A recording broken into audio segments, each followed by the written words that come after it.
Well, I gotta say, it's probably the worst experience I've ever experienced in my life. I've been through tons and tons and tons of storms.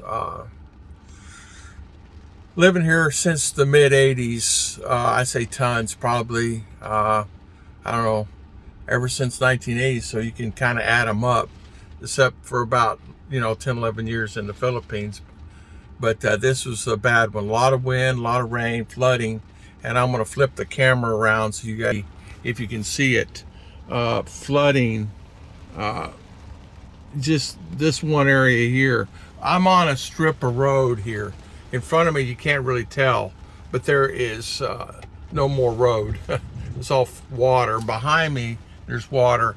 I spent the night in the car because this thing weighs 4,000 or 5,000 pounds, and that camper weighs the same, but not that much rickety.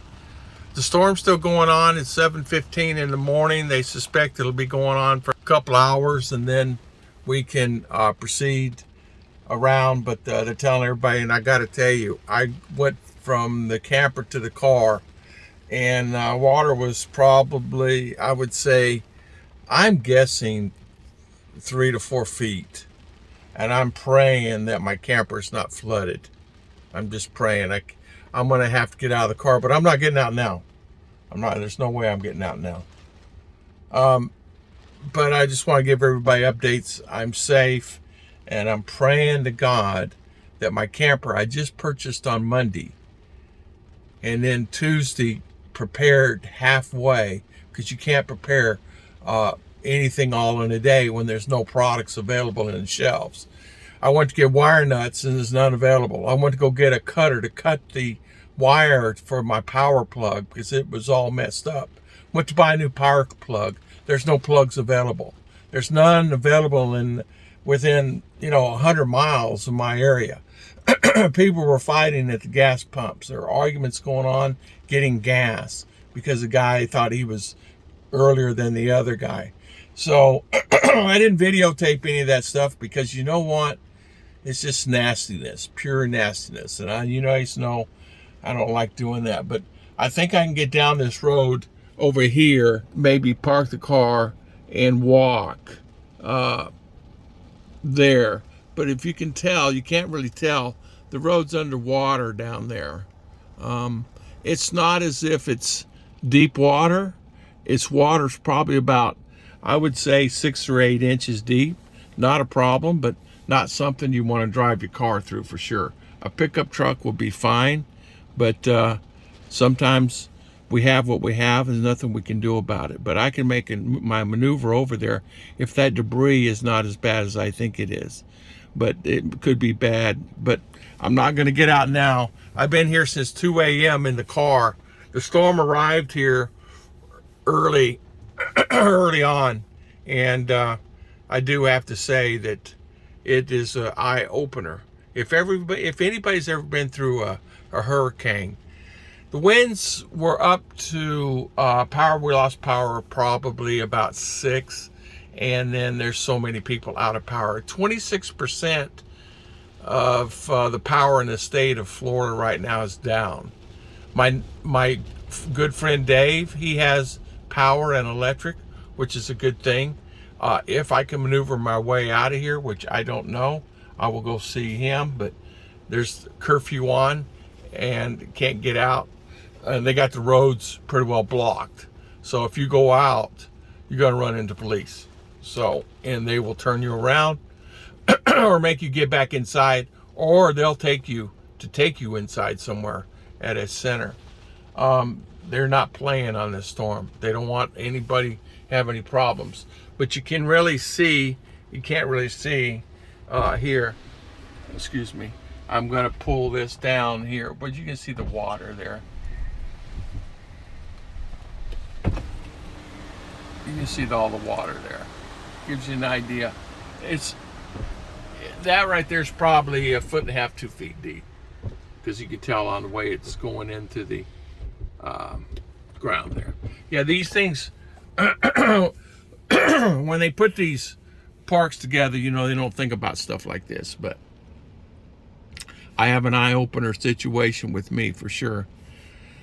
Would I stay in one again? Probably not. I would go to the shelter. I would make sure it's all strapped down. No, I didn't even hurricane strap it because there's nothing.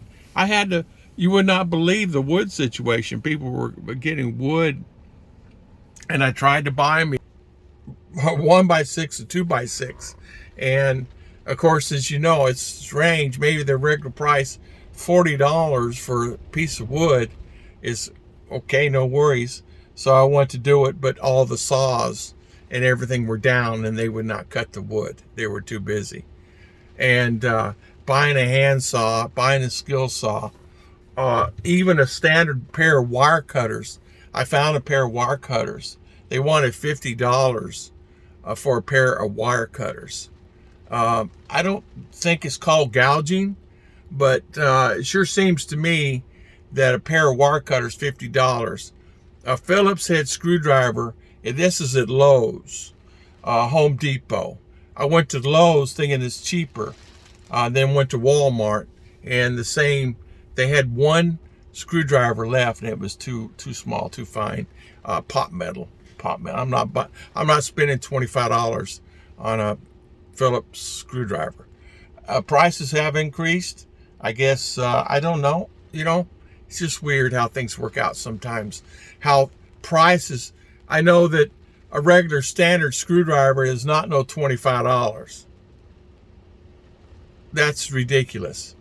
So I'm very angry and very upset, very nasty for people to do that. I'm not saying they did it, but it just seems strange to me. I've not had to go buy because I've always had it. I've not needed a Phillips head or any of that stuff, but apparently I'm going to need to get some.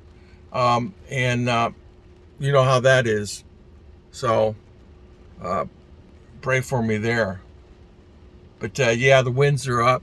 I don't know if you can really see them. I don't know if you can't really see this. You can see there. Now see how high it is?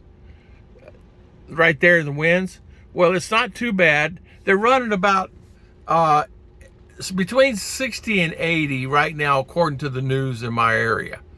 I don't know if it's true or not, but I know one thing. If you try to stand up out there in some situations, you ain't going to be able to stand up. It's pretty tough. Half the people left the park. The other half decided to stay, which was me. So, which was no problem on my end. But I am going to park my car in a safe spot and try to maneuver my way over to my camper in just a little bit. These winds are supposed to be dying down. It's been offshore now for about 3 hours. In other words, it crossed the state, and it's but I'm very surprised that it's still how can I say, going on. Very upsetting. It's just very frustrating. The thing is still here. How could it still be here? It's traveling about 20-25 miles an hour from the last predictions, what they're saying. But I'm not but I'll give you guys updates as time goes on. My wife has been on the phone with me all night when we had service on and off. I have my Tesla here, which has kept my phones charged. And of course, like I said, I was worried about the power last night, of the power of the water. Water was rising, and I didn't want to get to the thing and still have it plugged in while we had power. So I unplugged my camper, unplugged and laid the wire down on the camper. So when they do it, hopefully the power's not covered up with most of these. I can see most of these are high, but there are some low-lying areas. I got to tell you that power is going to be in there forget the power on, and these dudes are plugged up, and it's going to short out again. So it's going to be quite interesting. And I tell you what, that'll kill you. That's 220, 50 amp. You got a 30 amp, 50 amp. So you're going to be looking at 220, 240 volt, and you stand in that water, you're going to get electrocuted. If you put your toe in that water and it's up to the power pole, you're going to get electrocuted. So Supposedly they have 16,000 trucks here. People from all over the United States that are here to help the people. Been watching the news, but I can tell you hands-on. I'm in New Smyrna Beach, Florida. This is my RV park I found and put it in quickly. It's the one that had availability. But all these parks down in this area where I'm at flood in general. Not saying it's a flood zone. It's just where the location is, and they've been here for 30 and 40 years. And anytime you have oak trees and things like that, you're in little gullies anyway, because basically there's the soil is kind of gets washed away as time, because all it is leaves and all the other stuff. And unless you bring in gravel and rock, it's not going to be stable. So, but I'm so thank to God that he put me on this little strip of road that my car was almost underwater. If these cars get underwater, they can catch fire and they can make it difficult. But to be honest with you, I found myself safer here in this car than being in the camper, because it being heavy, I got all the power I need. I don't have to worry about charging my phones. I have internet. The Tesla internet never went out where my phone internet would die, so I can watch and what's going on with the news. I have a full tank of energy on this thing, and some areas have power, so it won't be a problem. My buddy Dave has power at his house, so worst case I can plug in there and charge up for a day or so, a slow charge, and take a nap and take a shower and things like that. If my camper is, if it's not completely underwater, maybe I can how can I say take a shower in my camper, but I'm not be crawling through water, because if some of these, depending, as you can see, a sewer is only 4 inches above the ground, so sewer may be popping back out, or the lid come off or something. So you can just imagine what's going to be happening here. Anytime that storms happen, you got flooding, you got sewer problems. So it just creates other hassle. Why I decided to do a camper?